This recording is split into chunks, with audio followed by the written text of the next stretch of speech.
তো কি চমৎকার বুদ্ধি দেখুন, এই খেলনা গাড়িটার সামনে একটা চুম্বক লাগিয়েছে, তার সামনে একটা চুম্বক ধরলে গাড়িটা অটোমেটিক সামনের দিকে যাচ্ছে। কি দারুণ বুদ্ধি দেখুন, এটাকে কিন্তু বড় পরিসরে ইমপ্লিমেন্ট করা যেতে পারে। এরপরে দেখুন, এটা দারুণ একটা জিনিস, কোনো যন্ত্রপাতি নাই, কিচ্ছু নাই। দেখুন এইটার উপরে উঠবে, জাস্ট চাপ দিলে সামনের দিকে যাচ্ছে নৌকার মতো। কি চমৎকার, আর দ্রুত যাচ্ছে কিন্তু, আবার ও কিন্তু ঘুরে চলে আসবে।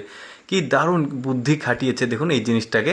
এরপরে দেখুন এই জিনিসটা একটু ভালোভাবে লক্ষ্য করে দেখুন, চারটা ফ্যান পাখার মতো আছে। এই জিনিসটাকে যখন চালু করবে দেখুন দারুণ সিনারি কিন্তু সামনে ভেসে উঠছে, মনে হচ্ছে অ্যাকোরিয়াম। কি চমৎকার, মাছটা কিন্তু মুভ করছে। দর্শক, এইরকমই কিছু এক্সেপশনাল বুদ্ধি খাটিয়ে বানানোর জিনিসগুলো দেখাবো। যেমন দেখুন, গরুটার সামনে একটা লেডিস আছে আর পেছনে একটা লোক ফুল নিয়ে যাচ্ছে। কি চমৎকার বুদ্ধি দেখুন, গরুটার মানে গায়ে এটা বানিয়েছে। এরপরে দেখুন রাজমিস্ত্রির একটা দারুণ কাজ দেখুন, এখানে কি চমৎকার একটা মানে নকশা করছে, দেয়ালের নকশা। মানে ওদের আসলে বুদ্ধিগুলো একদমই এক্সেপশনাল।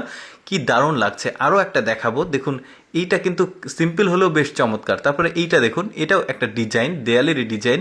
কি দারুণ, ওদের কাজগুলো কিন্তু বেশ চমৎকার, আর ডিজাইনগুলো কিন্তু অসাধারণ। আরও অনেক কিছু দেখাবো আপনাদেরকে। যেমন এখানে একটা চেয়ার আছে দেখুন, কি চমৎকারভাবে বুদ্ধি খাটিয়ে চেয়ারটাকে বানিয়েছে দেখুন। এরপরে এই যখন উঠে যাবে তখন অটোমেটিক চেয়ারটা কিন্তু একদম দাঁড়িয়ে গেল দোলনার মতো। কি দারুণ সিস্টেম। এরপরে দেখুন, এই যে স্রোতকে মানে ঝর্ণা পানির স্রোতকে ব্যবহার করে আটা কুটছে। কি দারুণ চমৎকার বুদ্ধি দেখুন। এরপরে দেখুন এরা কি দারুণ একটা লিফট বানিয়েছে। মানে ওদের মাথায় সবসময় বুদ্ধি মনে হয় খিলখিল করে। এরপরে দেখুন, এটা একটা সাইকেল। তো সাইকেলের মডিফাই মডেল বলতে পারেন। জাস্ট পা দিয়ে চাপ দিচ্ছে, সামনে চলে যাচ্ছে। আমরা যে সাইকেলগুলো দেখেছি প্যাডেল চালিত, বাট এটা 3 চাকার হলেও বেশ চমৎকার। জাস্ট পা দিয়ে চাপ দিচ্ছে আর সাইকেলটা সামনে চলে যাচ্ছে। এরপরে দেখুন, এটা একটা ড্রোন প্রযুক্তি। পাহাড়ি অঞ্চলে কিন্তু অনেক উঁচু নিচু জায়গা থাকে, তো সেখানে এই ফসল বা যে কোনো ভারী জিনিসপত্রগুলো নিয়ে যাওয়া নিয়ে আসা অনেকটা কঠিন হয়ে যায়। তো তারা এই টেকনোলজিকে ব্যবহার করেছে। যদিও এটা আসলে প্রযুক্তিগত, তারপরে জিনিসটা কিন্তু ভালো, ওরা বুদ্ধি করে কাজটা করছে। দারুণ। কিন্তু আমাদের দেশে এখনও এই ধরনের ড্রোন ব্যবহার শুরু হয়নি, তবে হয়তোবা ধীরে ধীরে শুরু হবে। দেখতে পাচ্ছেন এগুলো কলা, পাহাড়ি কলা নিয়ে আসছে।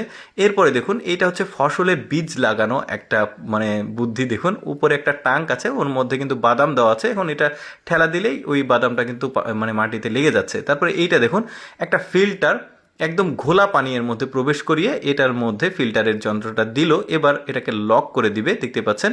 লক করে দেওয়ার পর দেখুন এই ঘোলা পানিগুলো কি চমৎকারভাবে একদম ক্লিন ফ্রেশ স্বচ্ছ পানি বের হয়।